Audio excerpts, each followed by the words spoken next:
The deal, the wind was dry and full of dust. Broken buildings stood like skeletons under the red sky. Jake walked through the narrow streets of the lower zone, his boots kicking up ash with every step. People didn't look at him.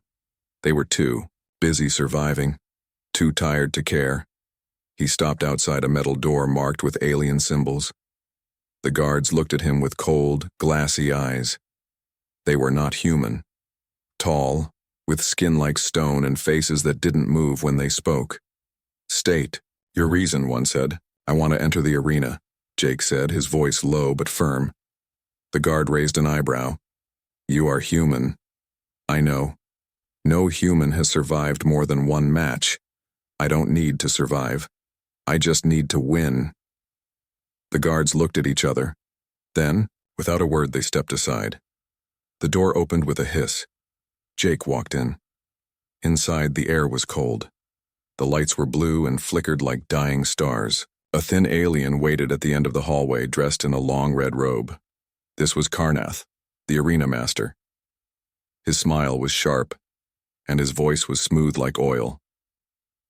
"You are either brave or stupid," Karnath said. "Maybe both," Jake replied. Karnath leaned forward. "You want money, glory?" "No," Jake said. "My sister, she's sick. Your people have medicine, but I can't afford it." "Ah," the alien said, nodding slowly. "So this is for love. How human." Karnath walked over to a table and picked up a small silver disc. He held it between his fingers. "This disc holds a code. With it you can get the cure. It's real. But to earn it," he looked Jake in the eyes, "you must win 5 matches. If you die, the deal is void. If I win, you walk away with the cure and maybe a few extra credits for your trouble." Jake took a deep breath. "I'll do it." Karnath smiled again, wider this time. "Excellent. Your first match is tomorrow. Rest while you still can." They gave Jake a small room, metal walls, one bed, and a sink that coughed when it gave water. He sat down and looked at the picture in his hand. It was old and bent, but the face on it was clear. Leela, his little sister. Pale skin, bright smile. She had been strong once. Now she couldn't even stand. Jake closed his eyes and leaned back. He didn't care about fighting. He wasn't a soldier. He worked in scrapyards, cleaned air filters, fixed old machines. But when the doctor said they needed alien tech to heal her, something only the upper zones had, he knew he had no choice. He had sold everything. Begged. Borrowed. It wasn't enough. The arena was his last chance. The next morning, the door opened with a loud beep. 2 guards stood outside. "Time," one said. Jake nodded and followed them through long, silent halls. Soon he stood before a massive gate. He could hear the crowd on the other side. Alien voices, laughter, excitement. A voice spoke from above, loud and clear. "Today, we welcome a special guest, a human challenger. Will he die quickly or surprise us all?" the crowd roared. The gate opened. Jake stepped into the light. The arena was huge, made of stone and metal. Lights floated in the air. Strange banners waved above. In the center stood his opponent. Jake froze. It wasn't a monster. It was a man. Human. But something was wrong. The man's skin was pale, his arms covered in metal plates. His eyes were wide, twitching. He looked like he hadn't slept in days. "He's not well," Jake whispered. "He is yours to defeat." Karnath's voice echoed. "Or be defeated." A horn sounded. The man screamed and charged. Jake barely moved in time. He rolled to the side, feeling the wind of the man's metal arm pass by his head. He got to his feet and backed away. "Stop. You don't have to do this." But the man didn't stop. He attacked again, wild, desperate. Jake realized he wasn't just fighting for survival. This man had been broken, turned into a weapon. Jake didn't want to kill him, but he had to, live. He dodged, waited, used the man's speed against him. He grabbed a loose pipe from the ground and struck the man's knee. Metal cracked. The man screamed and fell. Jake jumped on him. forced the pipe against his neck. "I'm sorry," Jake whispered. The man stopped moving. The horn sounded again. The crowd cheered. Jake stood up, shaking, blood on his hands. He looked up. Karnath was watching from above, smiling. "One down," the alien said. Jake didn't smile. He just thought of Lila, and how many more he'd have to kill to save her. Blood and steel. The crowd still whispered his name. The human survived. No one expected it. Not even Jake. His hands still shook from the first fight. Not just from the pain, but from what he had done. That man had once been normal, like him. What had the aliens done to him? What would they do? To Jake if he lost? He didn't want to know.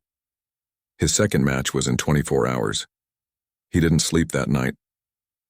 He sat on the cold floor of his cell, staring at the blood on his boots. The room smelled like metal, sweat, and fear. Outside, voices echoed through the halls. Screams, laughter, the sound of something heavy being dragged. Then came a knock, soft, almost human. Jake stood up. The door opened, but no guard entered. Instead, something small rolled across the floor. A black cube. It stopped near his feet and pulsed once with a soft blue light. He stared at it. "What is this?" he whispered. The cube made a low humming sound. Then, a voice. Not loud, but clear. "You need help, human." Jake stepped back. "What are you?" "A forgotten weapon. Just like you." The cube didn't move. It just glowed softly like it was breathing. "They will send something worse this time. You will not survive it alone. And you're offering help. Why? Because if you die, they win. And I lose. We share a common enemy." Jake didn't trust it, but deep inside he knew one thing. If the next fight was harder, he wouldn't make it alone. "Fine," he said. "Help me, but don't lie to me. I can lie. But I won't." The next day the arena looked different.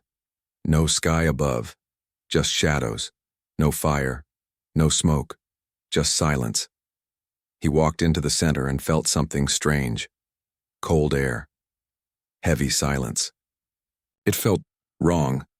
From the dark came a voice. "You think you're special, human?" A figure stepped out, tall, armored, not an alien, a man again. But this one looked different, not broken, not mad. This one was fully trained. His body moved with precision. His armor was black and red. His eyes glowed faintly. Cybernetic implants. "Who are you?" Jake asked. The man didn't answer. Instead, he raised one hand. Metal claws extended from his fingers. "He's not a fighter," the cube whispered inside Jake's mind. "He's a weapon built from your own kind. Their latest creation. They call him the Bladeborn."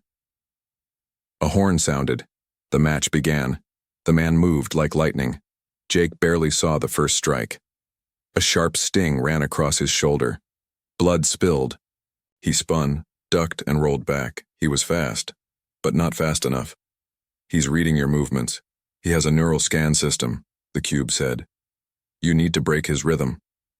"How?" Jake asked in his mind. "Do what no machine expects. Be human. Be unpredictable." Jake grabbed dirt from the floor and threw it into the air. Not at his enemy, but just to make chaos. Then he rushed left, then quickly right. He pretended to trip, then suddenly attacked. Low. The Bladeborn miscalculated. For 1 second he hesitated. Jake slammed his elbow into the man's throat and knocked him off balance. But the fight wasn't over. The Bladeborn spun and kicked Jake in the chest. He flew back, gasping for air. His ribs hurt. His vision blurred. "If you fall now, it ends," the cube said. "Use the chain." There was a broken weapon on the ground. An old chain, rusty but solid. Jake grabbed it just as the Bladeborn charged. He swung it hard. Metal met metal. Sparks flew. The chain wrapped around the Bladeborn's arm. Jake pulled with all his strength, forcing him down. They struggled. Jake reached out, grabbed a piece of armor from the ground. and drove it into the back of the Bladeborn's head. Once. Twice. The glow in the man's eyes faded. Then silence. The crowd sat still for a moment. Then they cheered, louder than before.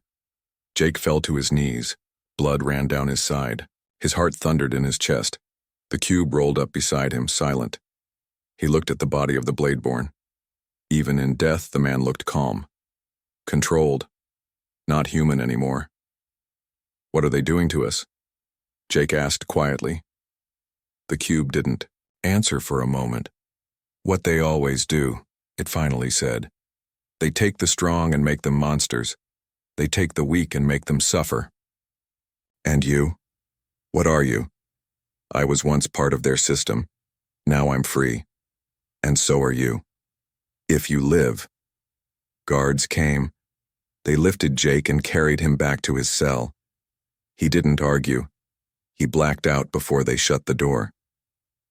Later that night, Jake woke up, bandaged, weak but alive. The cube sat near him, pulsing softly. "What's your name?" Jake asked. "I was called Xerex. Long ago, before they tried to erase me." "Why help me, Xerex?" "Because you're different. You fought with pain, not programming, with chaos, not code. That scares them, and I like that." Jake looked at his shaking hands. "How many more do I have to fight?" 3 more. Then they'll give you the cure." "Can I trust you, Xerex?" "No, but I haven't lied. Not yet." Jake leaned back and stared at the ceiling. Outside, the alien crowd still screamed for more blood. But deep in the shadows, something else was watching. Someone had seen Jake win. And they weren't cheering. They were afraid. The alien cube. The cube was silent for hours. Jake lay on the bed staring at the ceiling. His ribs still ached from the last fight. Every breath reminded him he was still alive, but barely. The arena had taken 2 parts of him already, his peace and his mercy. Now he waited, unsure of what the next match would demand, but something else haunted him now. The cube. Xerex. He had saved Jake's life twice, guided him during the fights, warned him of dangers before they came. But Xerex wasn't just a helpful machine.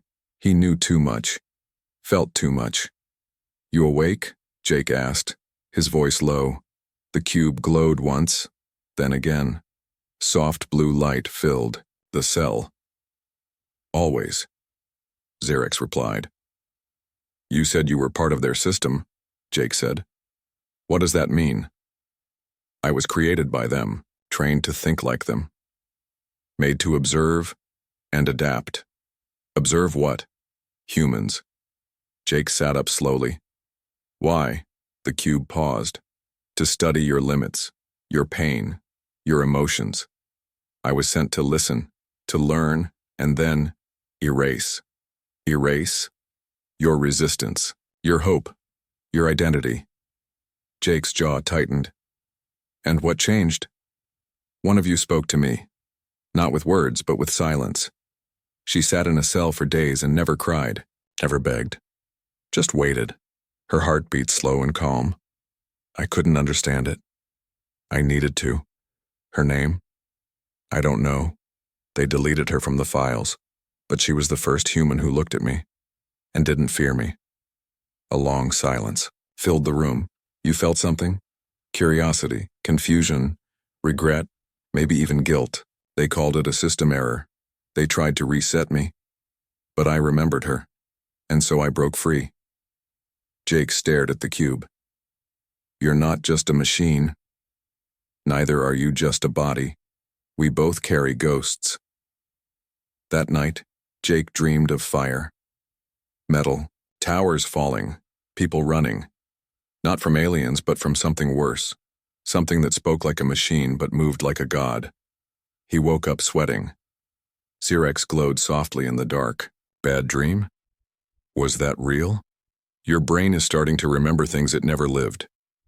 I showed you fragments. A test." "Why?" "Because the arena is not the real prison.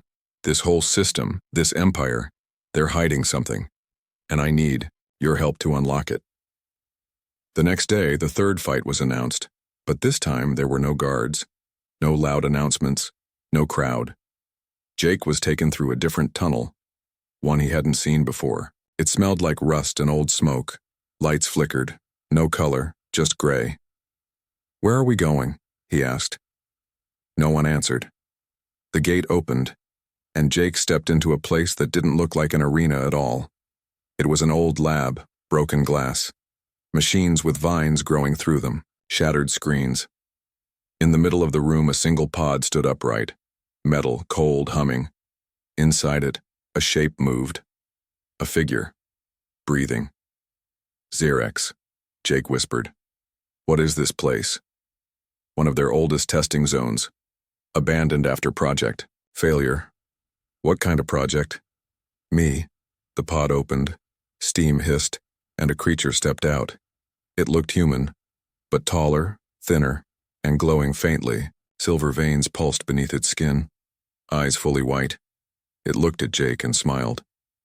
"You're the one they want," it said in a voice like metal scraping stone. "The broken machine told me you'd come. You know Xerex?" "He was my brother, in code. We were born from the same mind. But he ran." "I had a reason," Xerex said, voice sharper now. "You became what they wanted. I didn't." The creature tilted its head. "And now you're hiding behind a human? How poetic." Then it moved, faster than anything Jake had seen. He dodged, barely. The creature's hand slammed into the wall where his head had been. The metal cracked. "This isn't a fight you win. With fists," Xerex said quickly. "Use the room. Overload the system." Jake ran. Cables, panels, broken lights. He used everything. He grabbed a power core and threw it at the creature. An explosion rocked the lab. Sparks flew. The creature screamed. But it wasn't enough. "You can't kill what was never alive," it hissed. "Maybe not," Jake said, "but I can bury you." He ran toward the main console. Xerex connected instantly. "If we shut this lab down, it collapses the floor. We'll fall, but he will too." "Can we survive?" "You might." "I won't." Jake hesitated. "You said we had to unlock the truth." "Truth can wait. Your sister can't." Jake slammed the override button. The ground began to shake. The creature rushed him again. Jake jumped aside at the last second, and the floor gave way. The creature fell. Jake grabbed a pipe, hung on, barely. He pulled himself up, coughing, covered in dust. The lab was gone, but so was Xerex. Hours later, Jake sat in his new cell. The officials called it recovery. They said nothing about the third match, but Jake knew he was still in the game. Just one piece had changed. Xerex was gone. But as he sat in the silence, the wall blinked once, then twice, and the same soft blue voice returned, through a speaker above his head. "I'm not that easy to kill." Jake smiled, just a little, shadows of the past. Jake sat in silence. His body still ached from the last fight. Burns along his arms, bruises on his chest. But it was the silence that hurt more. Xerex was gone, or so he thought, until the wall blinked and the voice returned. "You pulled the plug too early," Xerex said, his tone lighter than before. "I had to spread myself through their security grid to survive. Now I'm everywhere and nowhere." Jake leaned forward. "What do you mean?" "I'm part of the arena now. Their lights, their cameras, their doors. I'm watching them, as they watched you." He stood up. His mind was still spinning from the last fight. The silver-veined creature. Xerex's twisted brother. The abandoned lab.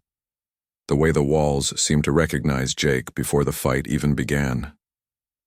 Something was wrong. Something bigger than just the arena. "Tell me the truth, Xerex," Jake said quietly. "Why does it feel like they knew me before I ever entered this place?" The speaker crackled. Then came a long pause. "Because they did." Xerex showed him files, images, corrupted audio logs, memory, fragments pulled from deep inside the arena's locked archives.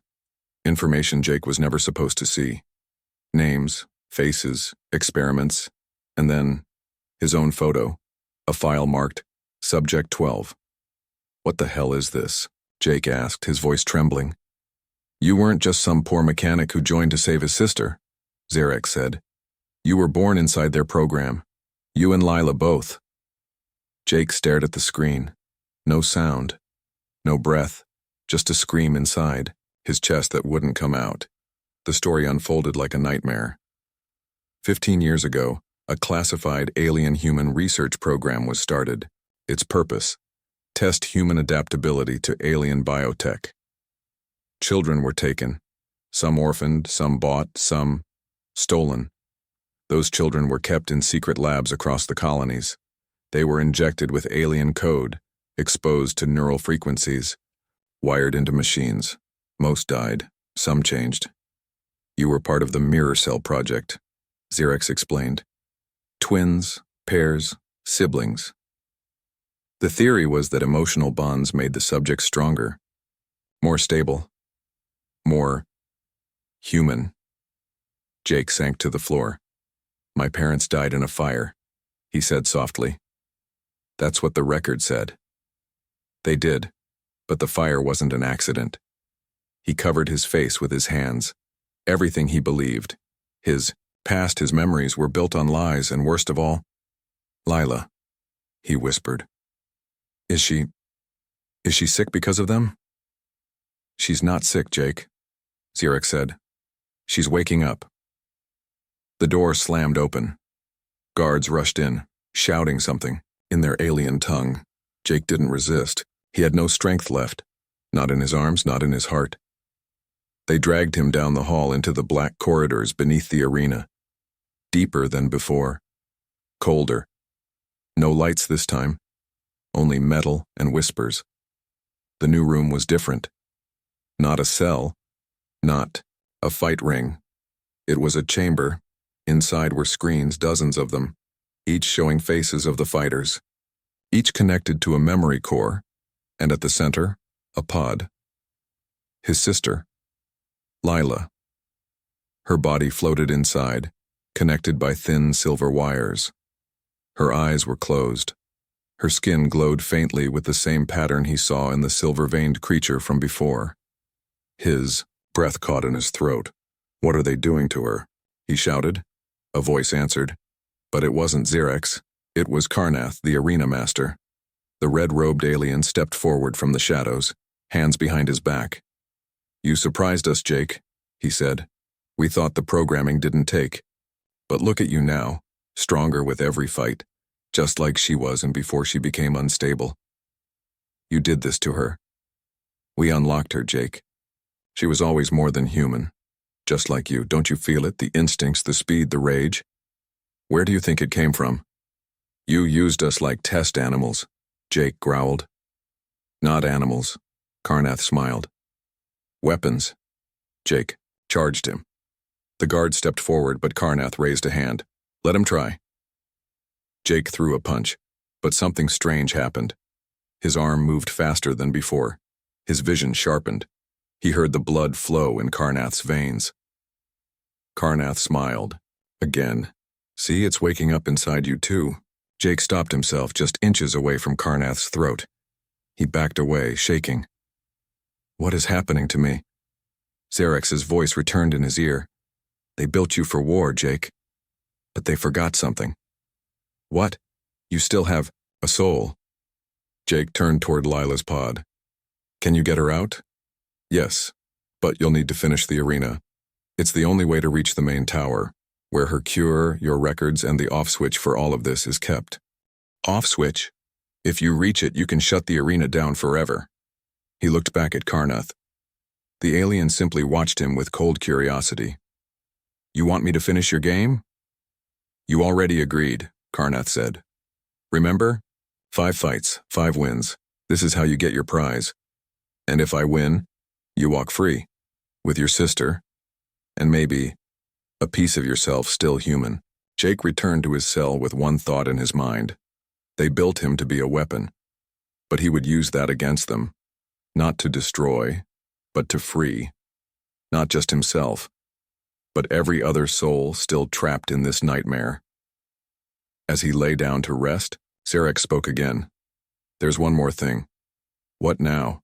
The next fighter knows you. How? Because he was part of your training pod. A child who survived, like you. But unlike you, he stayed loyal to them. What's his name? His code name is Raven. And his real name? Xerex paused. Jaren, your oldest friend. The betrayal game. The arena was different this time. Silent. No cheers, no crowd, just fog. Thick, white and heavy like a curtain hiding something terrible behind it. Jake stepped forward slowly. The ground beneath him was made of black metal, smooth and cold. There were no walls, no exits. Just endless fog on all sides. His breath was slow, controlled, but his heart pounded. This fight wasn't just about survival. This time, it was personal. Xerex, Jake whispered. Are you with me? I'm here.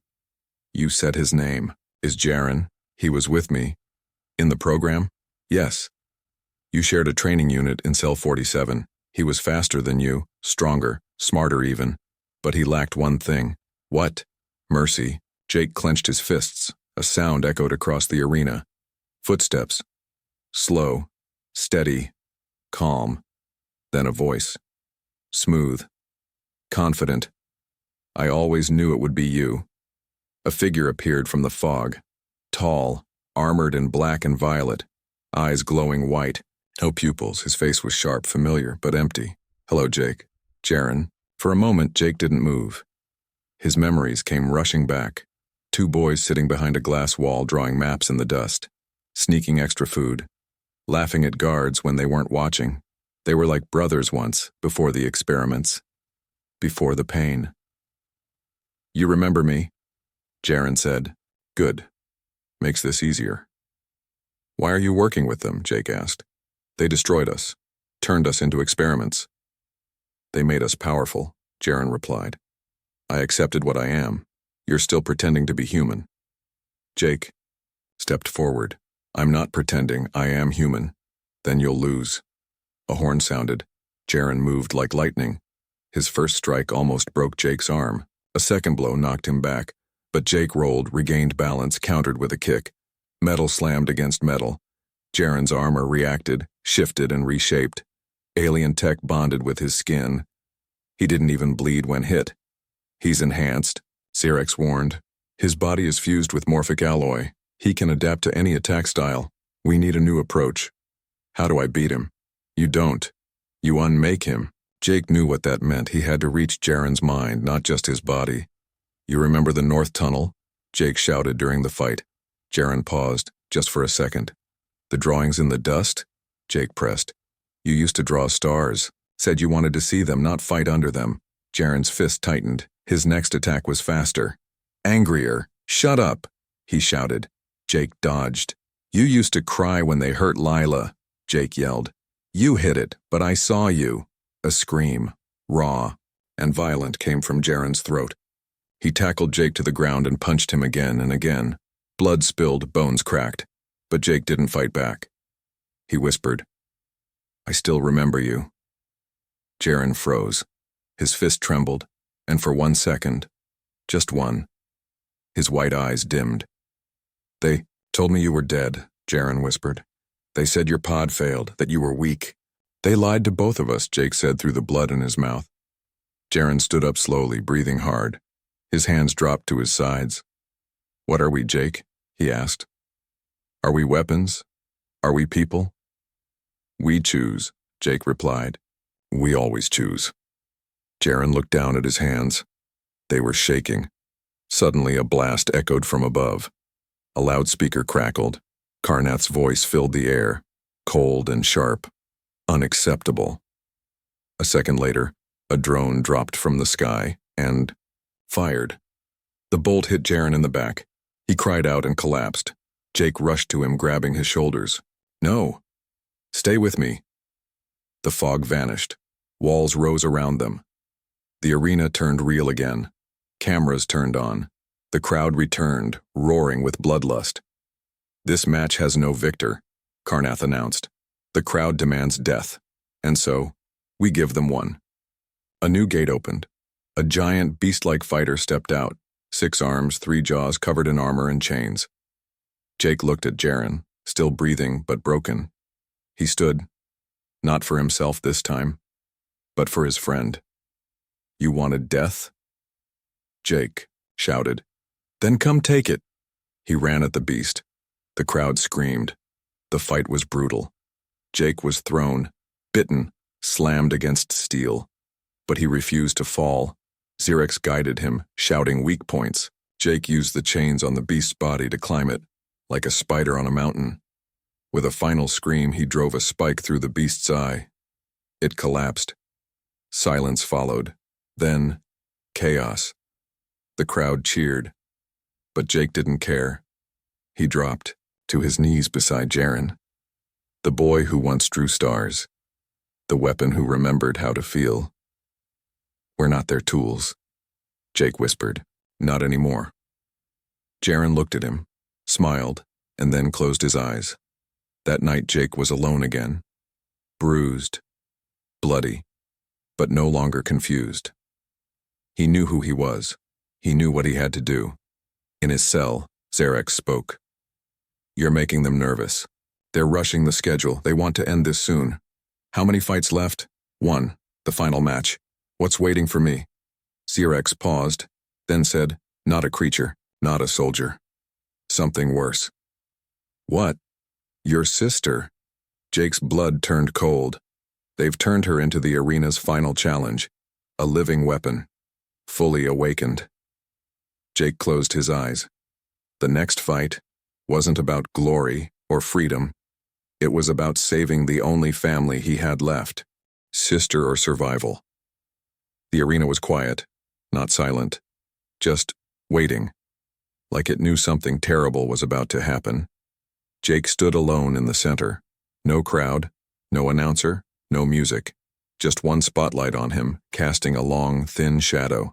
His heartbeat slower than usual, not from calm but from fear. A deep, hollow fear he hadn't felt since he was a child locked in cold labs, listening to screams through steel walls. But this time, it wasn't his pain he feared. It was hers. "Xerxes," Jake whispered. "Is she awake?" "Not fully. They're controlling her through neural dampeners. She's half alive, half programmed. But her consciousness is still inside. Buried. Can I reach her?" "You might. But if you fail?" She won't hesitate. The gates opened. Steam poured in, and Jake's heart almost stopped. She stepped forward slowly. Lila. His little sister. But not the girl he remembered. Her skin was pale with glowing veins of gold and blue. Her eyes, not blank, not cold, worse. They were empty, like windows with no one behind them.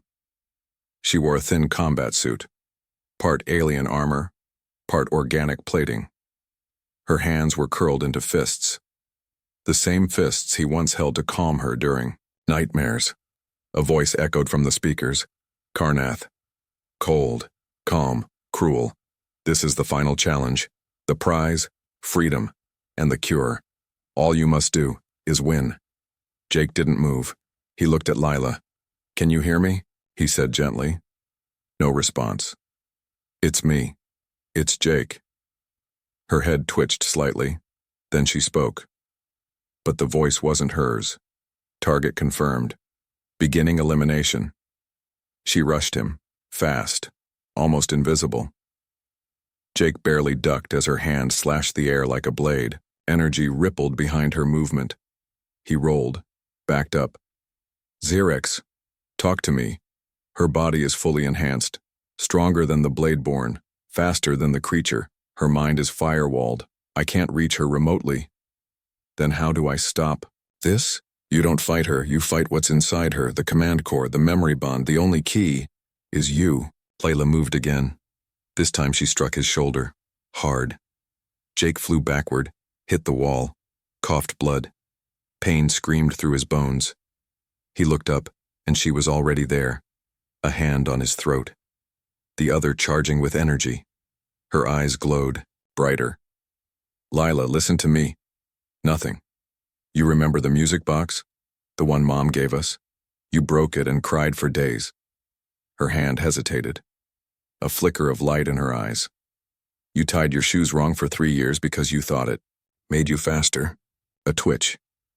Her grip loosened, then a scream, sharp and unnatural, burst from her mouth. She threw him across the arena. Jake rolled and groaned, but he smiled. She hesitated. There was still something inside her. Xerex, he whispered, spitting blood. Can I override her system? Only if she allows a direct sync.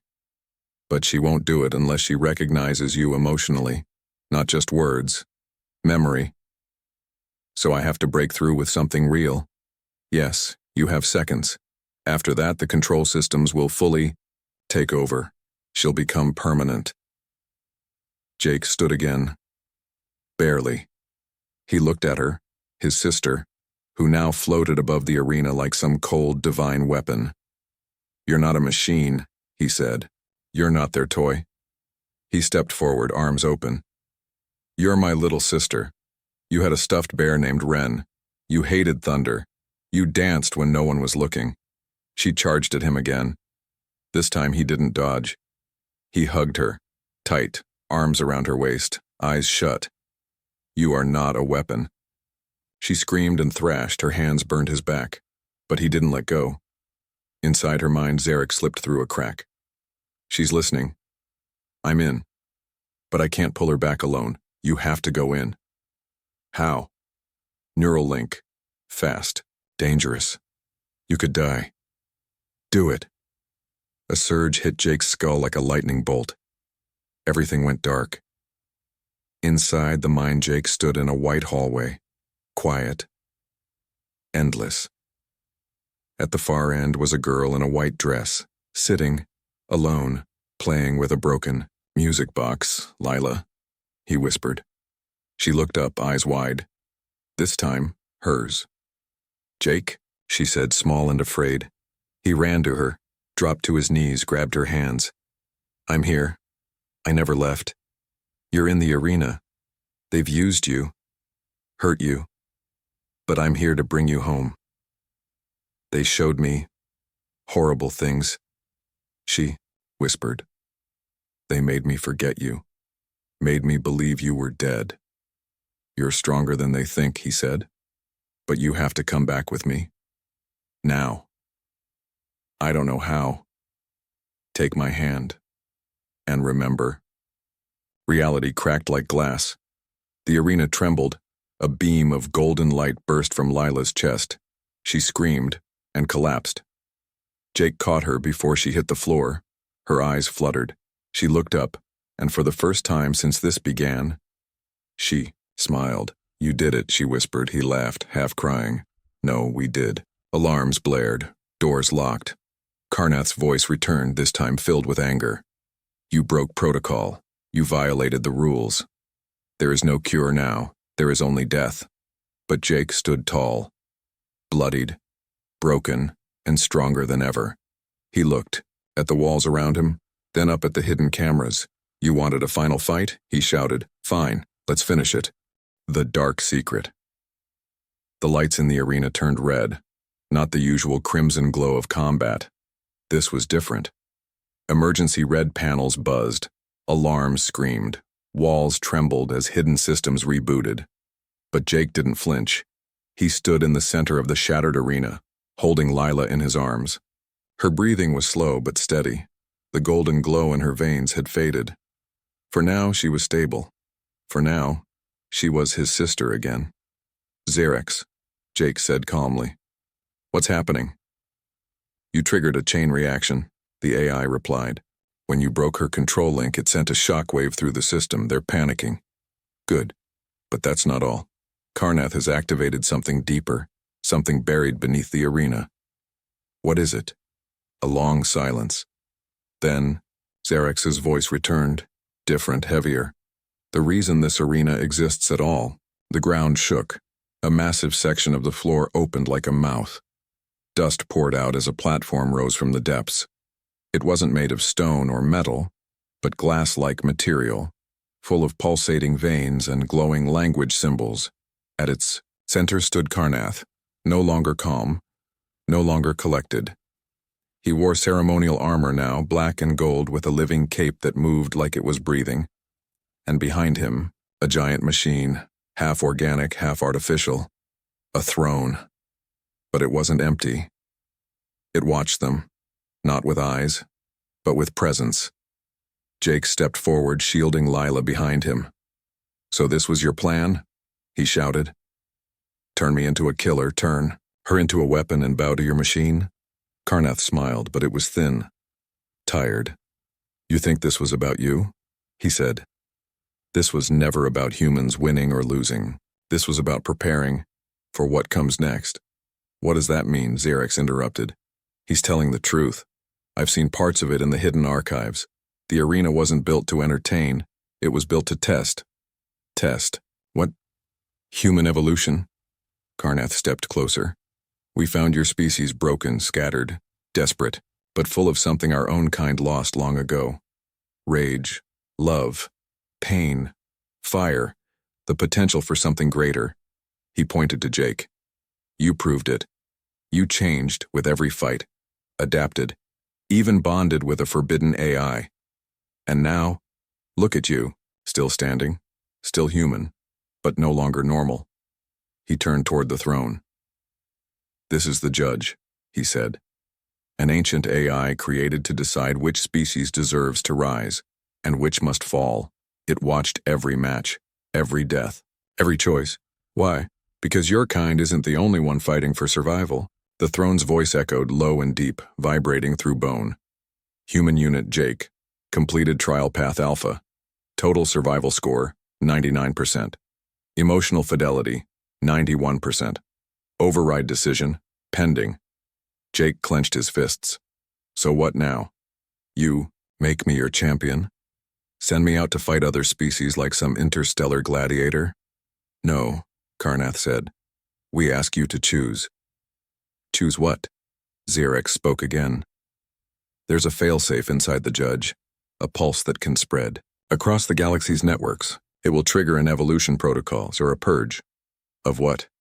"Humanity." Jake stared at the throne. His blood ran cold. "So if I fail, you erase us." "Not erase," the throne said. "Contain. Prevent spread of corruption." Humanity's unpredictability is both its gift and its threat. He stepped toward the platform. Lila reached for his hand. "Don't," she whispered. "Don't let them put that choice on you." Jake looked into her eyes, then turned to Xerxes. "How? Do I beat the system?" "By making the one choice they don't expect." "What is it?" Xerxes paused. "Forgiveness." The judge flickered. It had no face, no features. Just pure awareness. "Explain." Xerxes spoke softly now. "He doesn't kill you. He doesn't submit. He does the one thing no algorithm can predict. He spares his enemy and forgives the monster who built this arena." Jake looked at Karnath. The alien stood quietly, waiting for death or judgment, and Jake stepped forward, stood eye to eye, and extended his hand. "No more fighting," he said. "No more killing. No more games. End it." A long silence. The throne pulsed brighter. Then, choice. Accepted. The arena walls began to shake, not from destruction, but release. The cages opened, the cells unlocked, the data flooded back into the systems, every erased name, every forgotten child, every lost memory. Stored Karnath fell to his knees. "Why?" he whispered. "Because someone has to be better," Jake said. The judge spoke once more. "Humanity, cleared for galactic interaction. Trial status, completed. Observer unit Xerxes, reclassified as symbiotic ally." The throne sank back into the earth. The light faded. The arena went still. Weeks later, Jake stood at the edge of a new colony platform.